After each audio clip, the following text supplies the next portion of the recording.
Welcome to the Shift Your Story, Change Your Life podcast. I'm Allie Rose, certified clinical hypnotherapist and subconscious success coach. I help my clients stop self-sabotage and feel safe to create more wealth, worth, and wellness from within.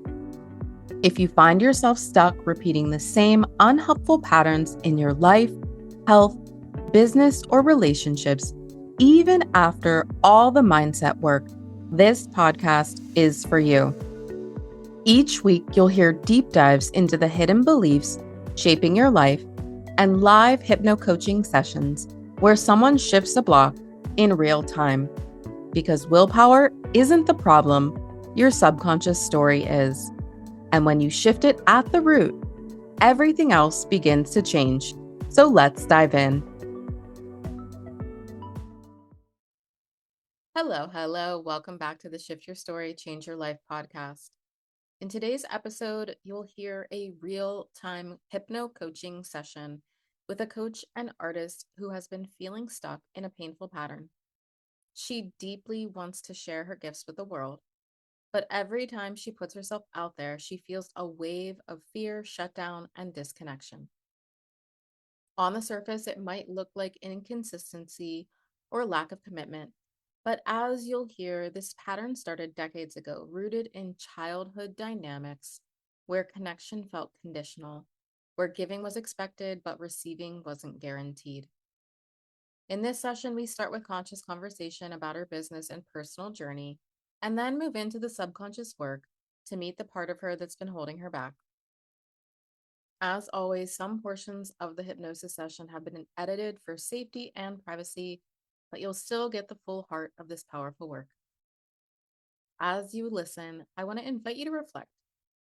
Where in your life do you feel like you're giving endlessly but not fully receiving? What old rules about connection and visibility might still be shaping how you show up today, not only in your business, but in your relationships? And what might become possible if you felt truly safe to be seen, celebrated, and supported exactly as you are? Let's dive in. Right. So, welcome to the podcast. I'm so happy that you're here. Thank you so much. I'm really grateful to be here, Ali.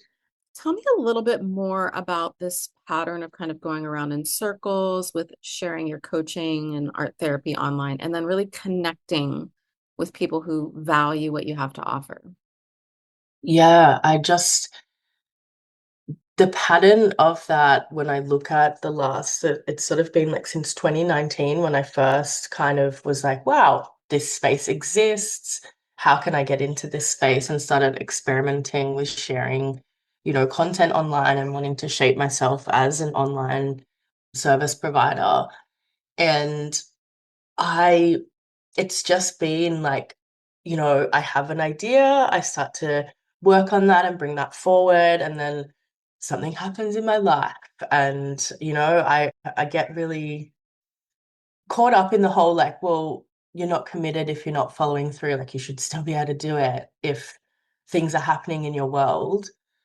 Then there's been some things that have been really massive where I'm able to go, you know what, it's reasonable that I've had to take my foot off the pedal and step back, but I found it difficult to kind of come back in. And I found the beginning so bizarre.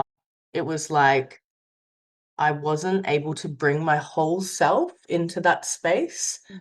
for at least a couple of years. So I am also a visual artist. I have strong photography skills and like really strong kind of like a visual capacity.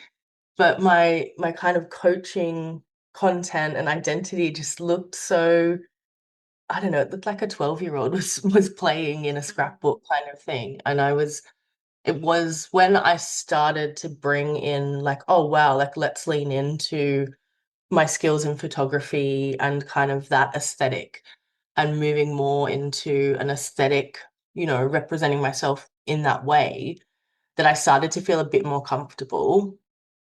But again, there was this huge kind of ebb and flow and feeling like I could just never quite find the right words or way of describing what it is that I do and how I work with people, because it's not because it is very deep, and because I have this art element where I'm using art therapy modalities and wanting to work with creatives who aren't necessarily artists, and there are creatives who want to bring in, like I have, like different threads of their creativity into how they want to show up in the world, but they don't necessarily call themselves an artist. And just finding that language is so easily misunderstood, or it just doesn't hit or land with people. Yeah, I tend to, like, I know that my people are out there, like I trust that my people are there, but it just feels like this, like, kind of not quite being on the same wavelength, or then part of it is like not, when I have been sharing, then it just drops off. And so there isn't that like enduring connectivity where someone is, staying connected through different forms of content and across different platforms to be able to get a sense of who I am. Mm-hmm. Mm-hmm. Yeah, yeah, that that makes a lot of sense. So, in general, it's a feeling of disconnection from your audience in some ways, or from like, where are my people? Right. Yeah, exactly. Yeah. Yeah. Okay. Can you briefly share a little bit about your upbringing, family of origin? It was a very challenging environment. Both of my parents have their own kind of intergenerational trauma as well. My mom had a really traumatic life. My dad was adopted. And so that's where there's this kind of huge disconnect from my Indigenous identity, and not Indigenous to Australia either, where I'm growing up. So there's even a further kind of disconnect from that Maori background. I only started to see all of that a lot later in life about how that has affected both of my parents. But it was a violent home, so it was not a safe home, and it was a really challenging way to grow up. And my mum also faced, as a result of that, like significant mental health challenges that involved hospitalizations, both at my birth, 2 years after my brother was born, when I became a teenager, and then twice again while I was a teenager. And I had my own really difficult mental health experiences as a teenager, Mm. and then ongoing, to kind of like unpack a lot of that as well. Right. Yeah. Yeah. Thank you for being willing to share that so openly. It's always helps to get a sense of like where someone comes from as we're going into this work. Yeah, of course. Do you think there's anything else that would be important for me to know before we dive into the hypnosis portion of our work? Nothing that I can think of. All right. Well, then let's dive in and just see what your subconscious has to tell us about this. We're going to be talking with the part of you that struggles to connect. Okay.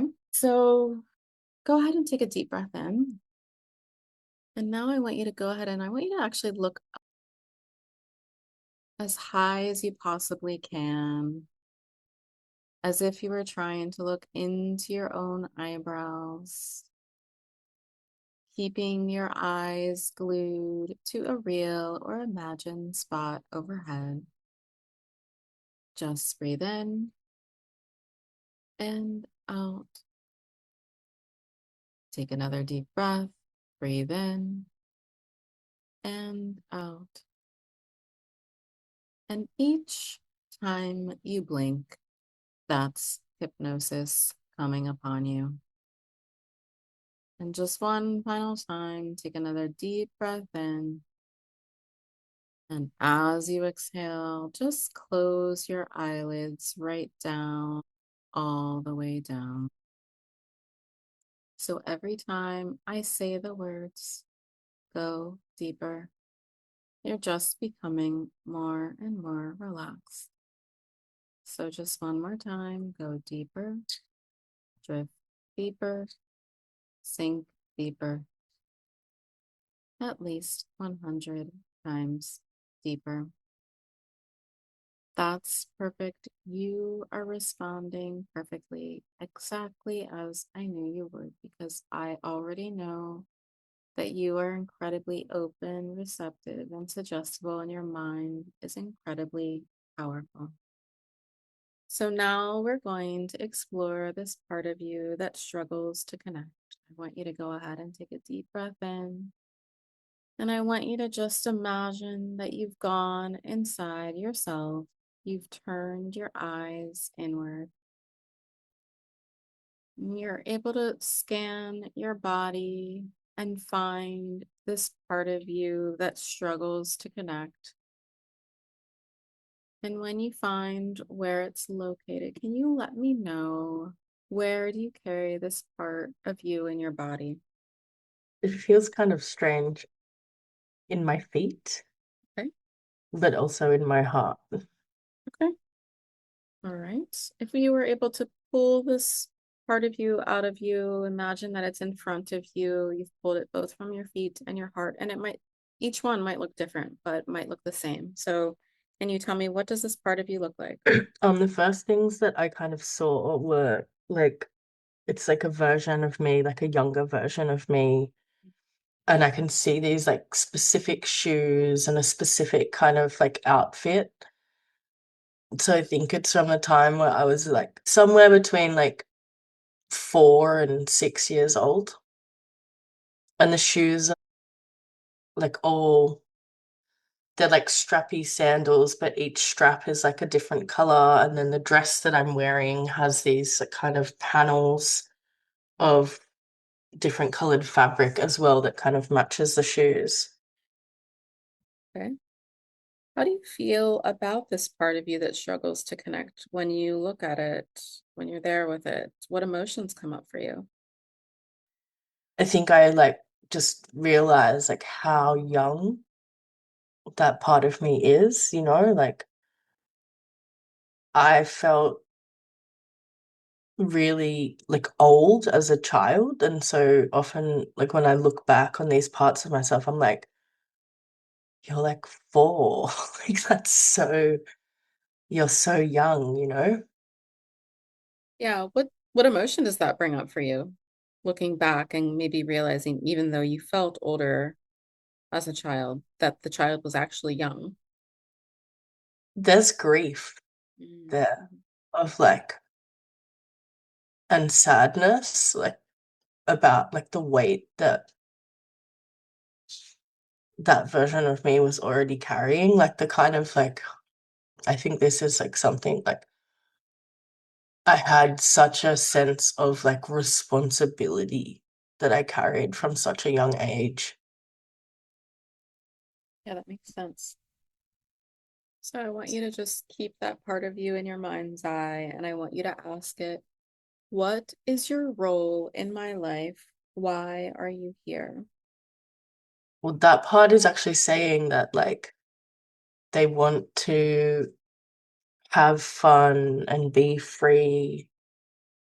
And I guess I'm getting the sense that it's like they're afraid to connect, afraid to kind of, take on responsibility because that part of me just wants to be a kid. Okay. Like she doesn't want the connection to be oppressive. Okay. All right. And I want you to ask that part of you, what is your function in my life? How are you helping me? There's like some conflict coming up here. Like I kind of feel like I'm fighting with the part. That Mm, part's saying that like their function is to stop me from taking on too much. And I suppose like there's lots of parts, but I've often felt like I am taking on too much. okay. I want you to ask that part of you that struggles to connect. Why are you stopping me from taking on too much? She's afraid that there won't be any time for fun. She's afraid that what we take on will be too much and like won't be good enough, that we won't be recognized for it, that it will compromise like other connections. Like that if we excel at something, we'll be ridiculed for it. rather than celebrated for it. There's a fear of being better than my parents. There's a there's this phrase coming of like, this is actually something that my grandparents used to say a lot, or my grandma, and my dad used to say it too, is like, you know, when I would have or express like this part of me, like young part of me expressed insight, or kind of like called out the adults around me for hypocrisy of like, I was being told not to use swear words, but they would use swear words and things like that. I would get kind of shut down by saying, don't get too big for your boots. Mm-hmm. Mm-hmm. Yeah. So that phrase feels really strong, like this dynamic of like wanting to expand, wanting to be seen, wanting to be heard, but then being told basically like, you know, you're not going to be accepted or stay connected if you do Mm. that. Yeah. Yeah. It's kind of like your truth isn't welcome here and your truth will create disconnection. Mm. Mm-hmm. Yeah. Okay. Lots came up there. Um, Mhm. okay. All right. I want you to go ahead and take a deep breath in. You're doing great. That part is doing great, giving us lots of information to work with. And I want you to ask that part of you that struggles to connect, what is your purpose in my life? If there's anything different than what she shared before. She's showing me, I don't quite understand this, so I'm just going to talk it out. She's Hmm. showing me a picture of a horse. Hmm. And I think I do remember like wanting a horse as a child, but I'm kind of thinking it's more around like kind of like what a horse symbolizes. And there is this sense of like endurance and strength. So that like her purpose is to like offer me some kind of endurance and strength while being also connected to that like momentum and freedom and joy. Okay. Like there are things that she does, like that part, like does want for me. And I think like part of what needs to be adjusted there is like she feels like that has to happen like separately. Like there needs to be some kind of wall so that she can access that, like some kind of like disconnection from other people in order to have her freedom rather than being able to experience freedom through connection and in connection. Why does she feel that way? Because she feels oppressed by all of these like the dynamics between her and the adults. And I think a part of it is I've never really like touched on this before, but I was raised Anglican, I was raised in the church, and there's some kind of like element of that coming through as well, like contradictions and like, being told, like having connection to a higher power and the universe and nature being like mediated through somebody else's rules. Because I feel like even as a child, I felt inherently like connected to particularly nature and the universe and had my own kind of like way of experiencing that, and then was exposed to very strict ideas about how that had to be mediated. And then that was also reflected not just the kind of Christian values, but this kind of oppressive dynamic of like, you can only think this way, you can only connect this way. It's only appropriate to speak about your feelings this way. I think there was this like dynamic of like oppression. One last question for that part of you. I want you to ask her, what is your only intention in my life? To have fun. Hmm, interesting. Do you feel like this part of you that struggles to connect is allowing you to have fun? I think that's really interesting because I'm someone that has really become okay with having fun on my own, Hmm. and being able to create little moments for myself, whether that's like through my art or, you know, just having little moments a lot of the time, like in nature, or it's very like tends to be like kind of like novel and childlike things that kind of bring me a laugh or bring me joy that I actually feel afraid to share with others because I feel like a fear of being like ridiculed by them for that. And I have a partner, I've had a partner for the last couple of years, and I've been able to share, that part of myself with them a bit more. But yeah, like, fun is really like amplified through connection. And so not being like there's a paradox there, right? Because not being able to connect or not feeling like I can connect consistently, like in different spheres of my life, definitely like limits the scope for having fun. Right, right. Yeah. Okay. Now I want you to go ahead and ask that part of you, when did you first come into my life? What was going on? My mom was pregnant with my brother, and I was excited, but also afraid of all of the changes. And there was like a big, like as mom went through the pregnancy, there was a big kind of disconnect that was opening up between me and her because her attention was kind of going into the pregnancy, and like she had some fears and challenges around that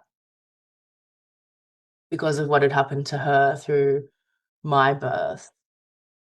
And even at that super young age, like I was told this openly by my dad and my grandma, and like maybe not so caringly, like by any of them, like including my mum.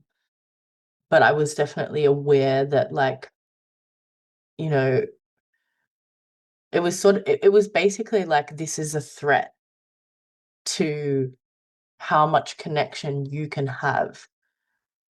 But then there was also this expectation being put on me that I remain connected to my mum to be in service of her and her process, and that I would have to be connected to my brother and to care for him as well. So there was this sort of like you're having something taken away from you or compromised about how you'll be nourished through connection, but having this expectation that I would nourish others through connection being placed on me. So there was a kind of like a dynamic started to be set up, I guess, of like a lack of reciprocity of like, oh, you need to give, but you might not necessarily receive in return. Yeah, that's big. Yeah. Okay. So, how old were you when this part first came into your life? I think there's like 3.5 years for it's not quite four. I don't know. So like yeah, three something, 3.5. Okay. Yeah, so would you say that that's the belief that was formed that like you are required to give, but you won't receive in return? And I think that's really interesting because it definitely can see how that it's almost like like a martyr kind of energy of just like, be unselfish. And I think that kind of brings in the like Christianity influence too that was confusing for me at that like young age of like give, give, give, give, give, give, give, and trust that you'll be taken care of. But like there was this very like self-sacrificing. You must sacrifice yourself for others, and you must give with no expectation of receiving. Right. So what's coming up for me is the connection between the online entrepreneurial space and that it's an interesting space to be in because a lot of it is creators giving, giving, giving, and the receiving does not immediately come, Hmm. right? Whereas, and we talked a little bit offline about this. I'm not sure if we talked about it online, but get a job, a regular 9 to 5 job, there's almost an immediate feedback because you get the pay structure is different. So Hmm. you give and you do get to receive in a different way than you give in the online space. And there's a waiting game there of receiving, right? Hmm. So I don't know if that resonates at all, but that's just what came up for me as I was kind of listening to this whole you need to give, but you don't receive in return belief. Yeah, 100%. But I find like even with the jobs that I've had, Mhm. like when I work, I sort of like I spent a long time working casual jobs in the hospitality industry and kind of like manipulating that structure so that I could still have what I wanted. And I look at that dynamic that I lived in for kind of like well over a decade before I was developing my own creative career. And then while I developed my creative career, because it was the only way that I could get the freedom to develop my creative career. And yet I still had to work so hard and felt like I could never, like in the job, I always felt like I could never give enough. And as then I've kind of shifted into kind of periods of time where I'm either working full time in a like 9 to 5 kind of role and trying to make art or do the business like on top of that. And it just feels like I'm never good enough. It feels like I can never give enough to the job. So even when there is that immediate kind of feedback of like, having something in return for the effort that I'm putting in, it feels like I should give more. So Mm. that's sort of how deeply entrenched that belief of like self-sacrifice is. Yeah. Yeah. So I want you to ask that part. Are you here to protect me, punish me, or prioritize me? It's kind of like it is a form of like punishment. Mm-hmm. And actually something that comes up is like something that was said to me as a child was, you know, you'll grow into a woman and you need to understand like the role that a woman plays in society and that it's like inherently, and this I think is also reflected through some of the, and I'm not like anti-Christianity, and I think that there's a lot of beautiful values that come forward through that religion, but I think that I do carry a lot of wounding around the way that it reinforced difficult concepts of masculinity and femininity, difficult power dynamics and relationships, and difficult dynamics around connection to a higher power and a universe, being mediated in certain ways. And I think some of the stuff, particularly around like what it is to be female, to be a woman, and the role that a female plays, has really left this wound around like you must give and expect nothing in return, which leaves you really depleted. What's coming up for me is that sometimes punishment can also be protective in a way, because the sense that I was getting from the part was that they're protecting you from giving too much, right? I agree. In some ways, it's punishing because connection is so life-giving and it's cutting you off from that connection, Hmm. but it's doing it to protect you from having to give so much of yourself, right? Hmm. So Hmm. so I can see like how it's both a punishment and a protection all at the same time. Yes. Yeah, I get that. Yeah. So, how do you feel about this now? How do you feel about this struggling to connect? Is it working for you? Oh, absolutely not. Okay. Why is it not working for you? Like when I look at it of like in my family of origin, there was significant disconnection and compromised connection. And then whenever I have like had, partnerships or close friendships, there's often been like a dynamic of like kind of like you have to compromise in relationships. But I think that I've often been in this like hyper like self-sacrificing mode. And then I have to oscillate and kind of like really cut myself off and go into my shell to protect myself because of that overgiving.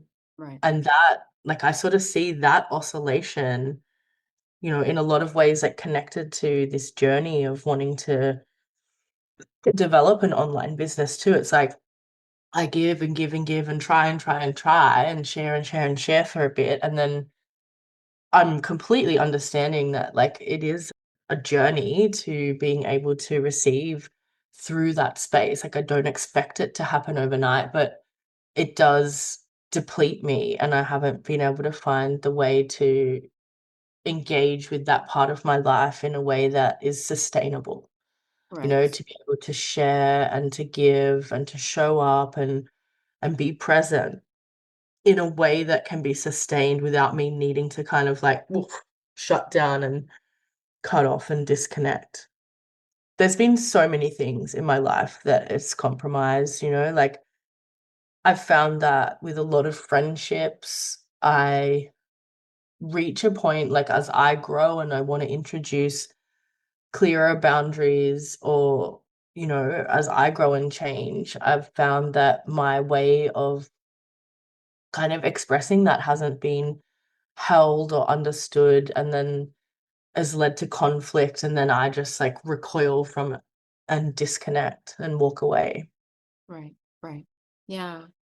So you can see, though, it's not working for you, but you can see and understand why you're like 3.5, 4 years old, you created this part, right? Yeah, Yeah. 100%. So the beautiful thing is that because you created it, you can also let it go if you want to. So I want to ask you, are you ready to let go of this part that struggles to connect? There was like a huge, like very somatic kind of response of like this like pulling down, like this fear of like, ooh, no, like wanting to hold on to it. Okay. And that's fine, right? Because if a part of you has been protecting you for, a long period of time, it's often not necessarily going to want to leave right away. But I'm just wondering, though, if we could give it a new role in your life, if we could upgrade it from what it's doing now, which is disconnecting you from what you want in your life. Is there something that it could do that would be more beneficial? Yeah, like if it could flip that somehow and help me be connected to those things that I want in my life. I wonder if somatically, when you notice this part coming up very strongly, I often find that people know what that feels like for the part to be coming up in their life. And then following the feeling is typically like thoughts and behavior that follow that feeling. And so I just wonder, could we transform when you feel that feeling? Could you take a different action? Could it be an indicator that it's time to take a different action that's opposite of what you normally do? Yeah. I think it starts with like that feeling is me abandoning my own feelings Mm. because like, it's I feel like my feelings are what if I express them as feelings or thoughts or like insights, my Mm. fear is that they will disconnect me from others. So I disconnect from the feeling and I disconnect from myself, which actually puts me in that position of disconnecting from others anyway. Mm. Mhm. And I think again, I kind of like, as you were kind of asking that question of like, is there something else, like some other kind of action that could be taken? Actually, what I saw was like her drawing again.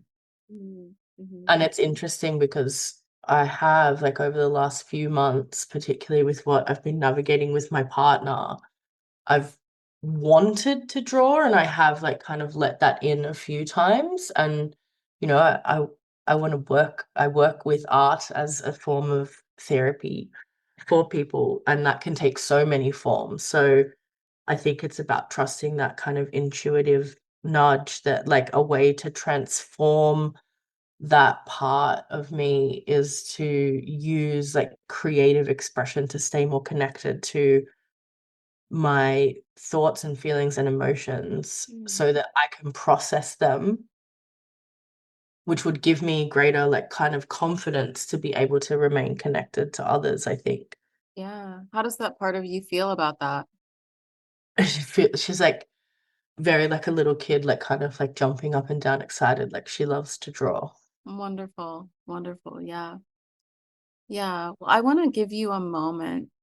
We're going to kind of close up with this part, but I want to give you a moment to thank this part because as a 3.5 or 4 year old, this part of you was formed in like the best way that you at that age knew how to do to keep you safe Hmm. from this perceived threat, right? But you're obviously no longer 3.5 years old. And so it's like, you did a good job, right? So I want to give you a moment to kind of thank this part for the work that she's done. You can say it out loud or you can say it quietly. If you say it quietly, just let me know whenever you're done. I'm done. I want you to just tune into your body where you were carrying that part before and see if anything has shifted and changed at all now that we've tapped in. My feet kind of like my feet feel more spacious. Kind of know how to explain that. And my heart feels a bit like brighter. Okay, wonderful. I actually want you to, if you can, let's see, how old was the part? Did you say 4 to 6 years old? I think you said. Yeah, and initially I said 4 to 6 years old, but when we kind of really pinpointed when that part came through, it's like I would have been between 3 and 3.5. Okay. Okay. I want you to just envision that 3.5 year old you getting this news that your mom is having the baby. And if you can call to mind maybe a scene that kind of resembles that. Hmm. I want you, as the adult that you are now, I want you to imagine stepping into that scene because this is that moment when that child decided, I must cut off in order to stay safe. And I want you, as the adult that you are now, to step into that scene and tell that 3.5 year old anything and everything that she needs to hear. What does she need to know from you? I'm done. How does she feel now? She feels a lot calmer. Yeah. Now I want you to just picture that small child, the younger you. She's hovering just above your head. See them now slowly descending down, dropping down, merging into your body, merging into your heart, merging into your life now. You feel that child fully merged within you now. They are never ever going back because the child, the little you, is now taking up residence in you as an adult.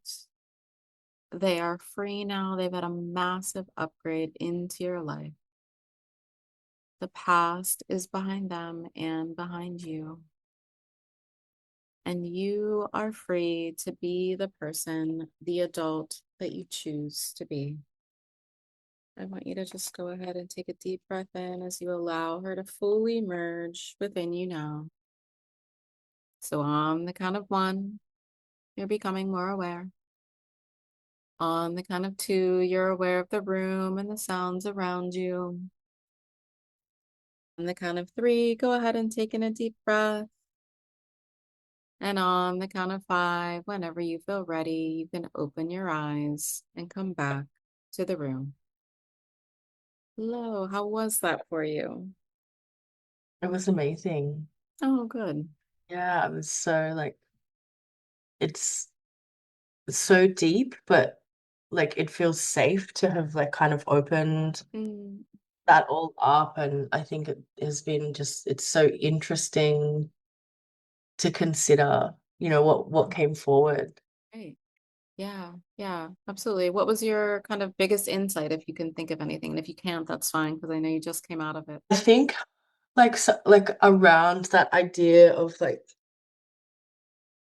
you know, protection and punishment. And I sort of see like I think I have a little bit more thinking to do around that too, because like that's I don't know if that's the time that it was completely seeded, but that's a big dynamic in my family of like, like this restriction in order to like protect, but that protection coming from a place of punishment almost rather than love and compassion. Right. Right. Yeah. But to me, that makes sense because there was this dynamic of, especially as a 3.5-year-old, is that it maybe did feel punishing that Mm. you were being cut off from that connection with your mom in some way, and that, but yet you were required to remain connected in service of, right? So there was an element of punishment in that. And maybe it wasn't actual punishment, but as a 3.5-year-old, you could It perceive feels that like as punishment, that. right? And so I can see how it would be like, well, I'm going to cut myself off first and I'm going to protect myself first. But and then it then punishes you from the actual thing that you want, which is the connection, right? It's like this loop or this like back and forth thing that happens. But yeah, that felt really powerful to me too, that recognition and realization. Thank you so much for trusting me to guide you through that process. And I really hope that it gives you some more insights and that it's really helpful for you. Yeah, I'm sure it will be. Thank you so much. It's been such a pleasure. I really appreciate your pace, and you have such a beautiful voice and tone of Thank voice you. for that guiding, and that it's just been really wonderful to be guided through that Oh, process. thank you so much. And you're very welcome. Yeah, amazing. Thank you so much, You're Ali. very welcome. Take care, okay? Cheers. All right, Bye. bye. A huge thank you to our caller for her openness and courage in letting us witness this part of her journey.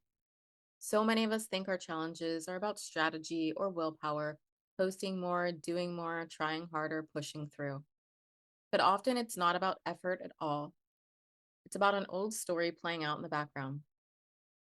For our caller today, that story began when connection felt one sided. She learned to show up for others while silently questioning whether anyone would truly show up for her. That belief shaped how she shared her work, her creativity, and even her joy. Her session is a powerful reminder that the more we understand the protective parts inside us, the more freedom we have to create sustainable change without burning out or shutting down. As you close out this episode, here's a reflection for you. Where are you still following an old rule about who you have to be in order to be loved, accepted, or supported? If you're ready to explore your own patterns and rewrite those old stories, I'd love to support you. You can head to shiftyourstorypodcast.com or click the link in the show notes to learn more and schedule a connection call. And if this episode resonated with you, please share it with someone who might need to hear it. I'm sending you so much love and gratitude. Until next time. Bye. Thank you so much for joining us today for this episode of the Shift Your Story, Change Your Life podcast. If today's conversation sparked something in you, I'd love to hear about it. Feel free to send me a message on social media. I'm at the Ali Rose on both Facebook and Instagram. And if you want to be coached on a future episode or explore what it would look like to work with me one-on-one, head over to shiftyourstorypodcast.com. And if you never want to miss an episode, make sure to subscribe and leave a rating and review. It helps more people find this work. Until next time, keep shifting, keep growing, and most importantly, I want you to remember that your story isn't set in stone. You always have the power to shift it.